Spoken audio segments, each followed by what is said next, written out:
You don't have a prayer of knowing where you want to go or even why you want to go there unless you know where you've been. But what happens when your knowledge of the past has been robbed from you?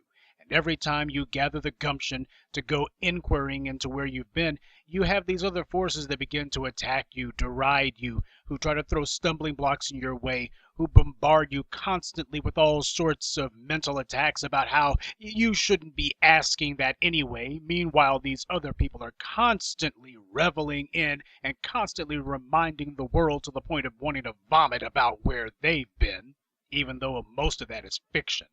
Well, what happens is you become indoctrinated and inculcated with a false memory of the past. You stop looking at yourself as being a historical people and start looking at yourself as just basically being whatever other people say you are, and that definition is based on whatever is in their interest.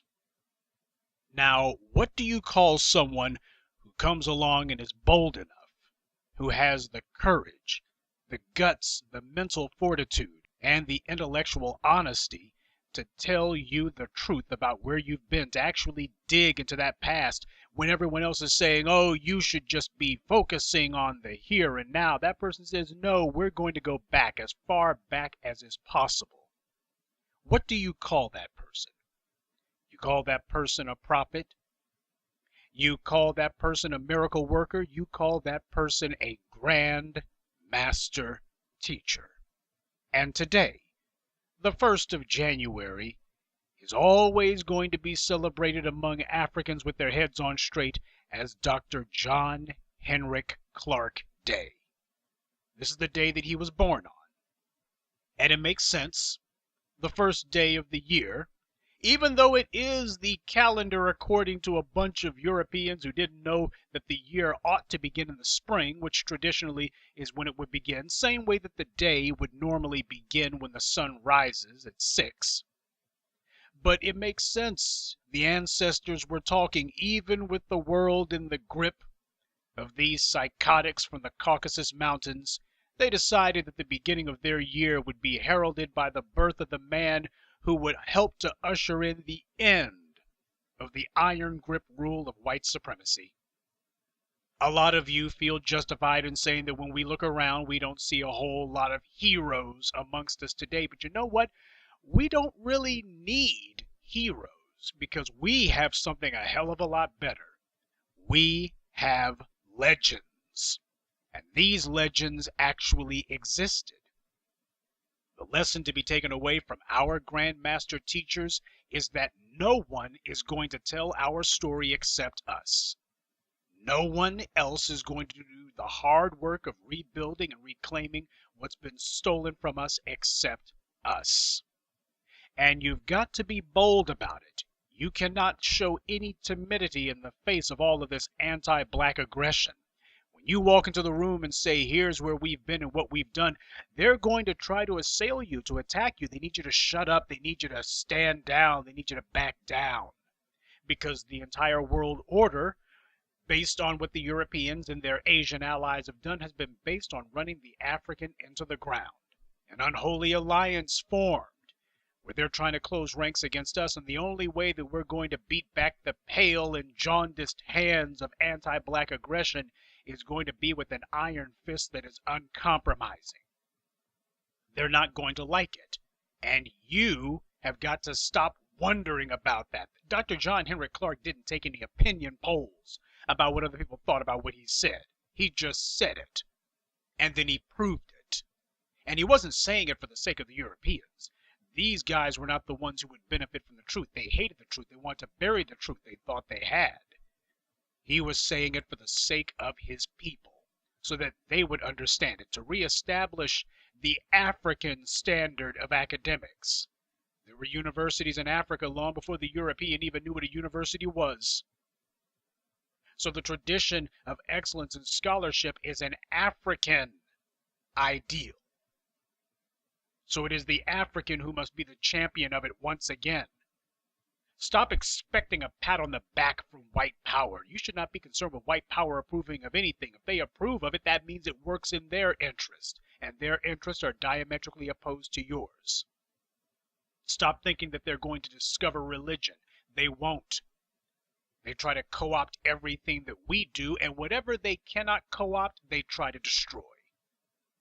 Whatever we create becomes community property. Everyone can claim the 14th Amendment. Everyone can claim the Civil Rights Movement. Everyone can claim our music and the terms and the expressions that we've added to the lexicon.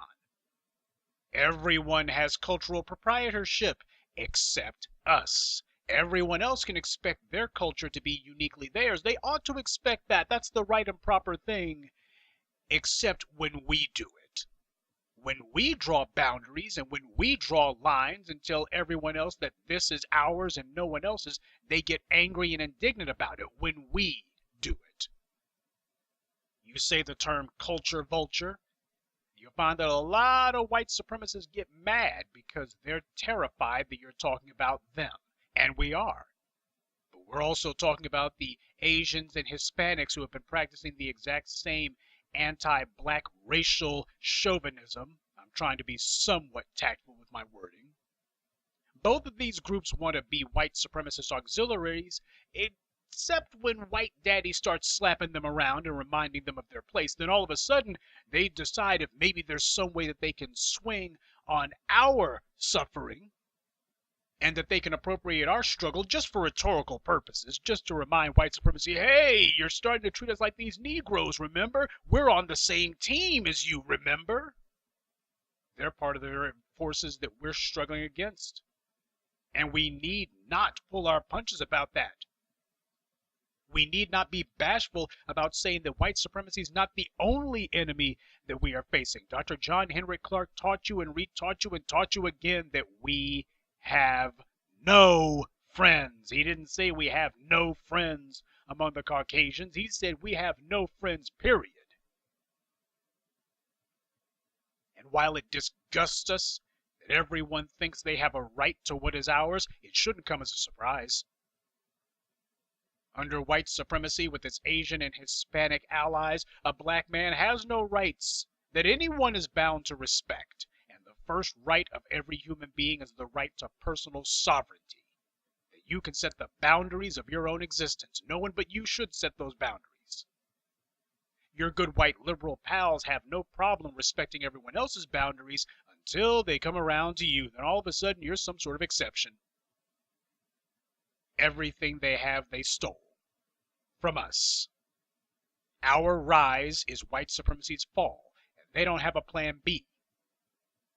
And their Asian and Hispanic allies, they don't have a plan B either. As far as they're concerned, they're going to basically be the underlings of white supremacy. As long as white supremacy stands, they're always going to have something.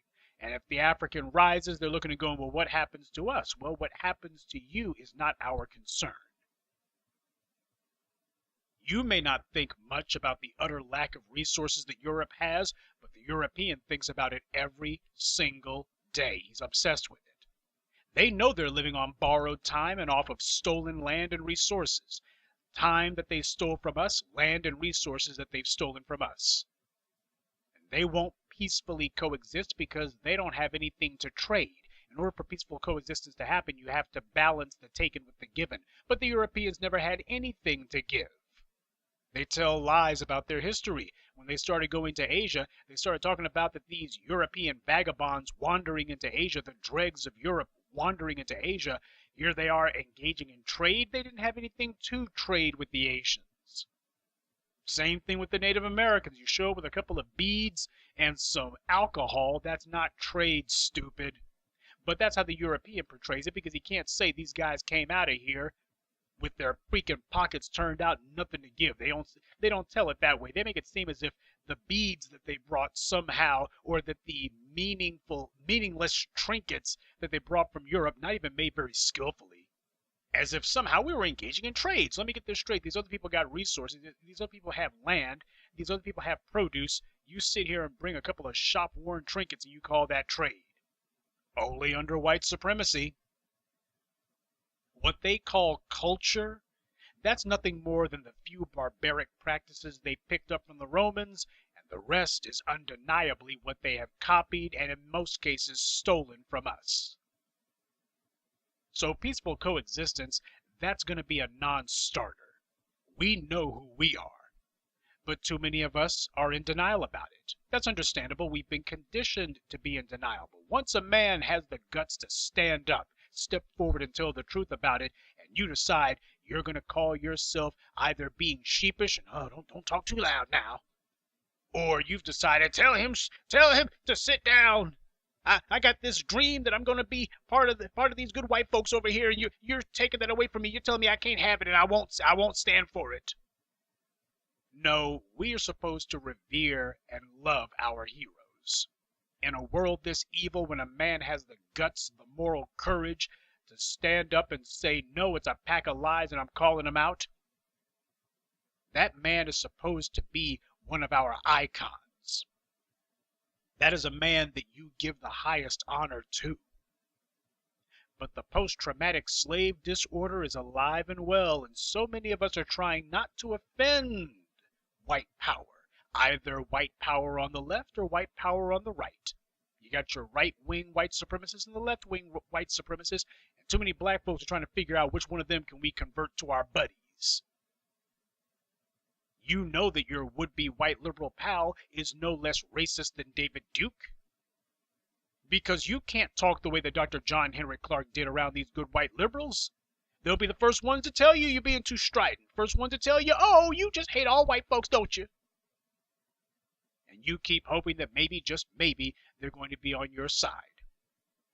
Our grandmaster teachers demanded that we embrace truth above all other things, that we see the world the way that it is, and that we act accordingly. But embracing truth requires courage. Reality isn't pleasant, at least not all the time, but it is real. It's the truth.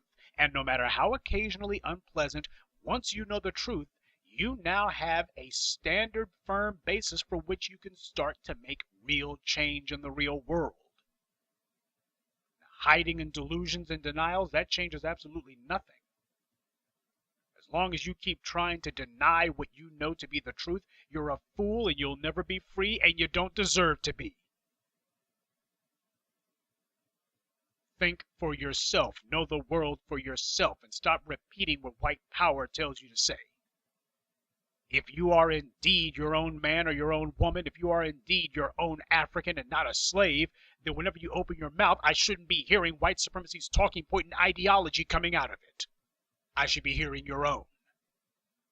And I shouldn't be hearing pie in the sky nonsense, defeatist, denialist delusions, all kinds of crap from we are all people under the skin to I'm gonna status correct. All of these are delusions that black people have tried to create because they're too scared to have to break away from white mommy and white daddy.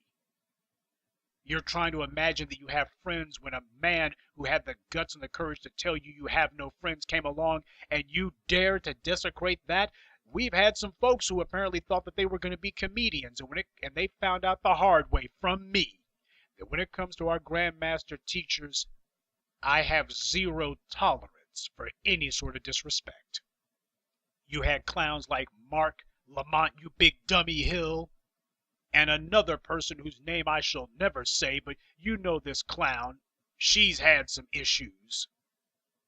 But you've had idiots who dared to actually speak disrespect about Dr. Francis Cress Welsing, and I let these bastards have it.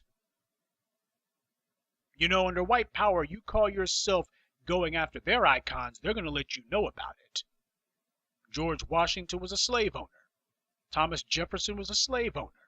And Thomas Jefferson was a rapist. He raped Sally Hemings for 30 years. And if you need more degeneracy piled on top of it, Sally Hemings was the half-sister of Thomas Jefferson's wife. So you have slave owning, rape, incest. I mean, for God's sake, with Thomas Jefferson, you hit the trifecta of degeneracy. And yet white folks left and right will defend, well, we can't be erasing this. Yeah, we can't be erasing the guys who laid the cornerstones of white privilege. And don't give me any garbage about, well, they were the founders of the country. In Britain, you find the exact same white supremacist arrogance, the exact same white supremacist entitlement there, too. Who are the founders of Britain? Britain has no founders. What's the Constitution of Britain? There is no Constitution. There was a great charter, the Magna Carta, but that's about it. And yet, for some strange reason, they adhere to the exact same ideals. We can't be speaking ill of Cecil Rhodes. Oh, sure, he killed all these black folks, but that's the reason why we love him so much. And you find the exact same thing in France, and the same things in Germany, and the same things in Italy. The geography may change, but these people don't. So you call yourself speaking ill about the white men who gave white folks their unearned and undeserved position in the world. They're going to let you have it as far as they're concerned. You can't be tearing down our icons. Your leftist pals they'll show their right-wing colors real fast when you start questioning the place of people like Woodrow Wilson or the place of people, just racist lunatics like George Washington and Thomas Jefferson. You start talking about them the wrong way and they'll let you know what's up. You, on the other hand, well, doesn't seem to be fighting a whole lot for anything for you. Cherish our legends. Revere them, but most of all, continue their work. We are part of a continuity. When Dr. John Henrik Clarke said all history is a current event, that's the point that he was trying to get across. We are part of a continuum. From the glory of Egypt all the way to today.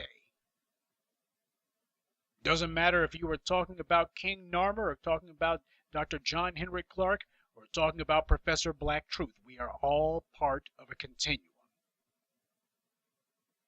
None of this is happening in a vacuum. So when you see a man like Dr. John Henrik Clarke, he's not just that brother over there. The people who like to throw around empty phrases like, black people need to focus on education, these people are, not surprisingly, the least educated people in the room.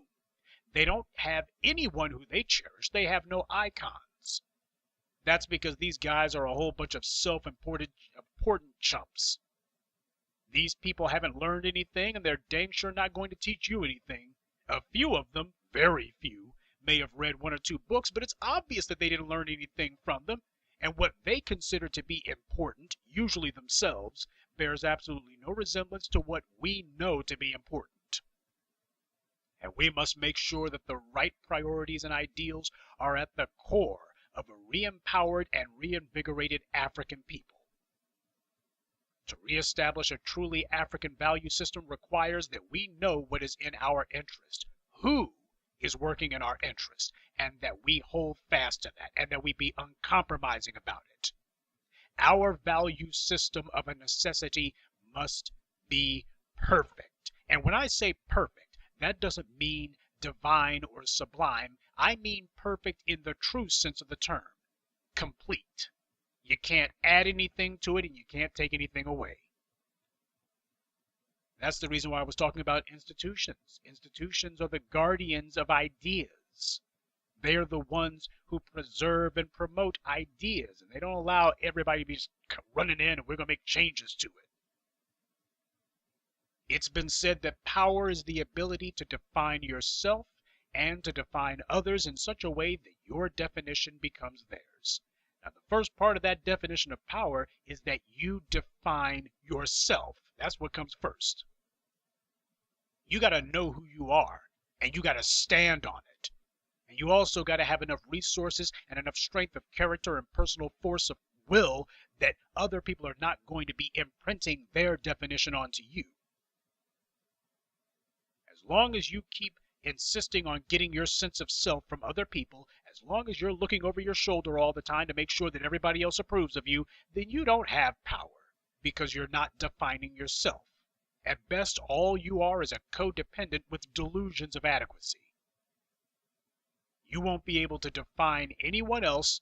You won't be able to define your environment or your place in the world until you have first gained the honesty and the serenity and the personal force of character to define yourself. And you must have enough strength of character that you're not constantly taking an opinion poll to see who doesn't like you. Because we got to make sure that we amalgamate ourselves to every group of white supremacists and every group of chattering nabobs who constantly have something to say. Nobody in this world is going to approve of the African because everybody is looking to use and abuse the African. Nobody is going to look at you rising and say that's a good thing because as far as they're concerned, your rise equals their fall. Determine what your interests are. Pursue those interests for yourself, and then stand on it. This becomes far more difficult because we live in a world so twisted that the definition of a proper world has become one in which Africans are perpetual victims of these other groups. But that will not change until the African has decided that he's no longer interested in trying to keep these other groups happy with him. When they see you rising, they're going to recognize this as an existential threat. You have to close your ears to their whining. You have got to close your mind to their attacks. You cannot allow them to influence anything that you choose to do. Pursue the best interest of yourself and your people. Practice the essential selfishness of survival, as Dr. John Henrik Clarke beautifully put it. You don't have to be liked by everyone. In fact, you don't even want to be. The only thing that you need to do is to be right. And right has a definition. That right is power. For the African, who actually has his moral compass still intact, might makes right. And it's okay to put might into the hand of the African, because he rules with justice. Dr. John Henrik Clarke taught us this reality, and we must live it out. He poured out his heart, his soul, his mind, all of his being to help reconstruct an African face of existence, to remind us who we are, to tell us how to recognize where we went right and how to avoid where we went wrong. That we should be living life on our terms and for ourselves. To once again be comfortable in our own black skin and in our own African frame of mind. This is why we must always uphold January 1st to be practiced among the hardcore, the true believer. That's us. This is not something for the masses. Well, at least not yet. They'll get on board in time. As our own power and influence grows, they'll eventually decide, oh, well, what's this thing over here that these guys who are winning are doing? January 1st, that is a day that the righteous African elite have commemorated as Dr. John Henrik Clarke Day. And as Dr. Joseph Ben-Jochannan said, you do not ask for a day, you take a day. Not merely because of what this man taught to us. That's not the only reason that he's so precious to us. It's because of the ideology that he represented. This man was black first before black first was cool. We deserve and we need an African who puts our interests first, to the exclusion of all else, to the exclusion of everyone else. We deserve and we need an African who's unapologetic about it. We deserve and we need an African who has the guts and the moral courage to stand up and say, my people's needs of a necessity must come first. Someone who was fighting for our power to promote our place and privilege, an African who pulled no punches about it and didn't give a damn who didn't like it. What is in our interest, what contributes to our power and indeed our luxury, that is by definition good. And whatever or whomever undermines, erodes, or oppresses us, they are by definition bad. What works for our power is good. What works against it is bad. Simple as that. And we are to act accordingly. We are to be uncompromising in our beliefs, and we are also to be uncompromising in our actions. Because for a moral person, your words and your deeds occupy the same space. We don't have to ask for permission to exercise power, and we don't owe anyone an apology for what we do to acquire power or what we choose to do with it. As Dr. John Henrik Clarke taught, we are a totally unobligated people. And it is way past time that we started acting like it again. We should never be the ones acting like we're all jolly in the behind to be around these other people. If anything, they ought to be glad to be around us. God knows they've made enough money and propped up their own empty cultures off of us. The African has the power to change the world, but First, he's got to change himself, and Dr. John Henrik Clarke showed the way. The African must rediscover and re-embrace his true self. This always laughing, always joking, always smiling clown, buffoon, who is trying to figure out how to present himself as non-threatening, or trying to figure out how to keep laughing because he wants to deaden the pain of white supremacy, that kind of just empty nothing has to be purged. You see an African acting like that, playing the buffoon, or otherwise trying to find a way to anesthetize himself through humor and comedy or drugs or what have you, that kind of Negro ain't going to take us anywhere. So you get that person away from you. They are cancer. And we need our health and power. We absolutely require a generation forged of iron. The Africans that it will take to reestablish African primacy, though that's going to be a group of Africans that most of us would probably be scared of, because these will be Africans serious about what they want and what they intend to do to get it. There are too many of us looking for a comfortable place under white supremacy, too many of us trying to figure out how do we find a way to live with white supremacy instead of trying to find a way to stamp it out. So if those Africans who actually are serious about their power, serious about their freedom, if they come along, they would look at you, and what would they see?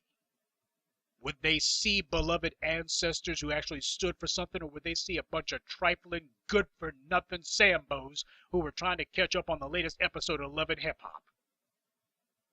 I owe much to our descendants. I owe much to our future generations, because they are part of a continuum. And I understand what I owe to them because it is much a reflection of what I owe to our ancestors. When you look at Dr. John Henrik Clarke, when you give him that kind of respect, when you pay him that kind of reverence, you are in fact respecting and revering yourself, and you're respecting and revering future generations not even born. A generation laser focused on putting the African back in the driver's seat. Our heroes have to be the people who teach us that our interests come first. Dr. John Henrik Clarke dreamt of a generation driven by group power and no longer obsessed with group acceptance. How do we make it where black people are acceptable to everyone else? Who gives a damn? Today, this generation forged of iron seems like a foreign concept, seems a million miles away, doesn't it? But you know, not so long ago, the idea of making the black man the face of Kemet, that also seemed impossible. Slowly but surely, as we've begun to speak these words, no matter how much criticism comes our way, we just keep saying it, you've been finding that even the white media has had to back down. And this is what we're doing in our still degraded state. White power recognizes that, and they're asking what's going to happen when this African actually has a little bit of power to wield. If he's able to do this while he's still on his knees, what happens if he can get so much as 1 foot on the ground? When we start speaking up again, a lot of things that people kept insisting could never happen will suddenly start occurring, and they'll be sitting there going, how? These are the people we want to leave out, by the way. Because as Dr. John Henrik Clarke beautifully put it, when we learn to start winning again, all sorts of people who previously didn't want to claim being black, suddenly they're going to start wanting to be black. But as we know, there's not going to be a place for anyone like that among us. We don't tolerate any turncoats. If you weren't a hardcore African before now, if you weren't B1 uncompromising before now, you won't be allowed to change uniforms once white supremacy cannot or refuses to support you anymore. When you see that black empowerment becomes a growth sector and no longer in decline, you're not going to be saying, oh, I was with you guys from the jump. No. You see, this is exactly the kind of uncompromising stance that Dr. John Henrik Clarke demanded that we take, and indeed we will. We must dedicate ourselves and rededicate ourselves daily to giving rise to the generation of iron who will set the world to rights. We have to dedicate ourselves to laying the foundations of economic and military strength that we're going to need to restore the world to what it was before the European broke out and began wreaking havoc. Dr. John Henrik Clarke, the icon, he showed us the way. He is the father of a newly emboldened, strident, and uncompromising Africanicity. We can never repay him for what he gave to us, but we can certainly try. Remember Dr. John Henrik Clarke. Tell others what this Titan did for his people. Repeat his words and then live them out. Teach them to the babies. Let them know that don't you worry about that old George Washington and old T.J. the rapist. You learn about this John Henrik Clarke man. You learn about Dr. Ben.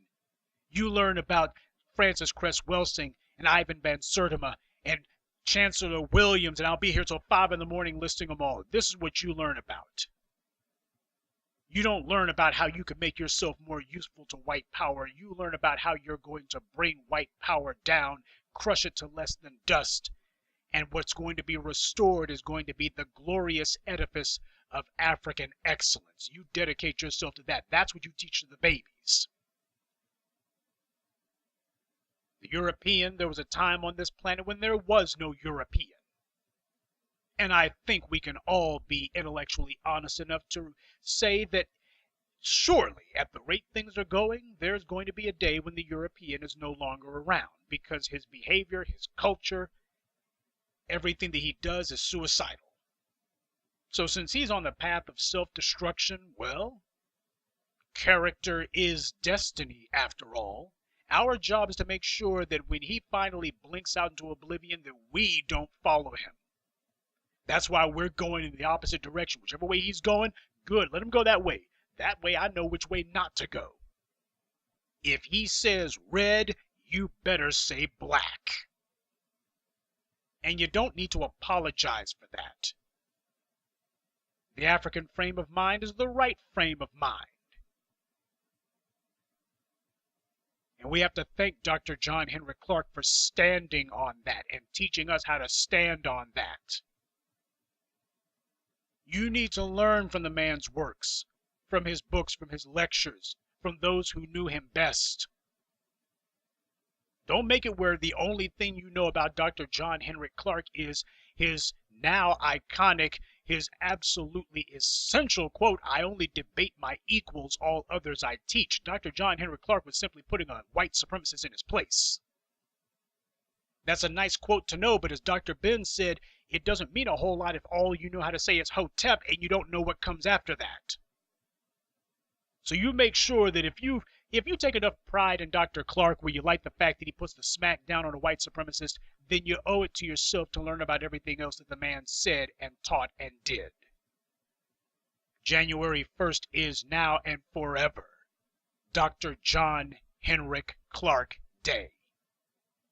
We should make sure to say this amongst ourselves.